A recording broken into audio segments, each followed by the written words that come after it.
Ration कार्डची KYC आता सुरू झालेली आहे. महत्वाचं म्हणजे ही केवायसी तुम्ही आता तुमच्या मोबाईल मधून घर बसल्या करू शकणार आहात. ही केवायसी जर तुम्ही केली तरच तुमचे जे काही धान्य आहे ते चालू राहणार आहे. तर महत्वपूर्ण हा व्हिडिओ राहणार आहे. रेशन कार्डची केवायसी घर बसल्या तुमच्या मोबाईल मधून कशी करायची या व्हिडिओमध्ये A to Z प्रोसेस तुम्हाला सांगणार आहे. तर व्हिडिओ नक्की आपला शेवटपर्यंत पहा. चॅनलवरती पहिल्यांदा आला असाल तर चॅनलला सबस्क्राईब करून ठेवा. अशाच महत्वपूर्ण व्हिडिओज तुम्हाला मिळत राहतात. तर चला मित्रांनो व्हिडिओ सुरू करूयात. तर मित्रांनो तुमच्या मोबाईल मधून प्ले स्टोअर ओपन करा. प्ले स्टोअर वरती तुम्हाला सर्च करायचं आहे मेरा केवायसी. तर अशा पद्धतीने पहा मेरा ई केवायसी असं सर्च करा. मेरा ई केवायसी सर्च केल्यानंतर हे ऍप्लिकेशन येईल, पाहू शकता. Mera E KYC national information center गव्हर्नमेंटचं आहे ऍप्लिकेशन. हेच ऍप्लिकेशन आपल्याला इन्स्टॉल करायचं आहे.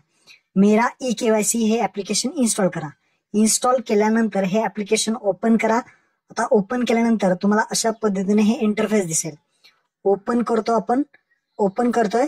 ओपन केल्यानंतर असं पहा मेरा ई केवायसी. त्यानंतर परमिशन द्या. व्हाईल युजिंग द ऍप अशा पद्धतीने यावरती क्लिक करा. पुन्हा एकदा व्हाईल युजिंग वरती क्लिक करा. परमिशन दिल्यानंतर इथे म्हणते face RD app not install.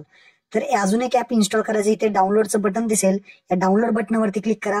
Aadhaar face RD हे एक ऍप्लिकेशन आहे.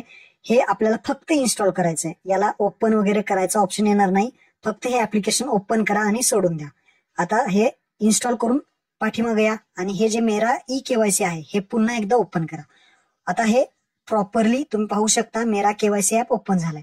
त्यानंतर इथे स्टेट निवडायला तुम्हाला विचारेल. तर यामध्ये आपलं महाराष्ट्र स्टेट पहा खाली आहे. महाराष्ट्र स्टेट निवडायचं आहे. महाराष्ट्र स्टेट निवडल्यानंतर तुम्हाला खाली व्हेरीफाय लोकेशनचं बटन दिसेल. त्यावरती क्लिक करायचं आहे. व्हेरीफाय लोकेशन होत नसेल तर तुमच्या मोबाईल मधलं लोकेशन ऑन करून घ्यायचं आहे. असं खाली तुमचा शटर खाली घेतला की जे लोकेशन आहे हे ऑन असणं गरजेचं आहे. मोबाईलचं लोकेशन ऑन असेल त्यानंतरच तुम्हाला व्हेरीफाय लोकेशन वरती एकदा दोनदा क्लिक करायचं आहे. क्लिक केल्यानंतर तुम्ही पाहू शकता पुढे येणार आहात. यामध्ये आता आपल्याला आधार नंबर विचारलाय. ज्या व्यक्तीची तुम्हाला केवायसी करायची आहे त्या व्यक्तीचा इथे आधार नंबर टाकून घ्यायचा आहे आणि खाली जनरेट ओटीपी वरती क्लिक करायचा आहे. आता आधार नंबर ज्या व्यक्तीचा टाकलेला आहे त्याला जो काही मोबाईल नंबर लिंक आहे त्या आधारच्या मोबाईल नंबरवरती एक ओटीपी येईल. तो ओटीपी इथे 6 डिजिटचा टाकून घ्यायचा आहे आणि खाली कॅप्चा दिलेला आहे. तो कॅप्चा आहे तसा इथे एंटर करतोय. एंटर करायचा आहे आणि एंटर करून खाली सबमिट बटनावरती क्लिक करायचं. एकदम सोपी प्रोसेस आहे. जसं तुम्ही सबमिट कराल तर इथे पाहू शकता बेनिफिशियरी डिटेल्स तुमचं नाव दाखवलं जाईल.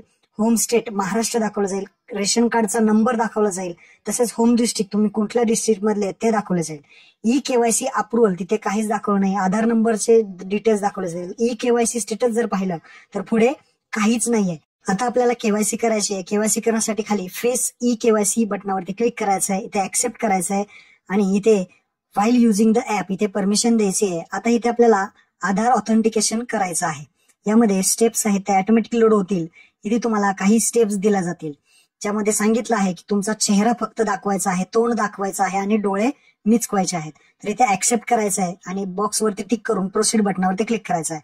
ज्या व्यक्तीचा आधार नंबर टाकलाय तो व्यक्ती समोर घेऊन त्या मोबाईलमध्ये अशा पद्धतीने फोटो घ्यायचा आहे जो की त्या गोलमध्ये आपलं तोंड आणि डोळे असे दिसले पाहिजेत. तर व्यवस्थित फोटो घेतला की पाहू शकता e KYC status e KYC registration successfully झालेली आहे. डेट आणि टाइम सुद्धा दाखवला जाईल. केवायसी आपली झालेली आहे. काम झालेले आहे. ओके करायचं आहे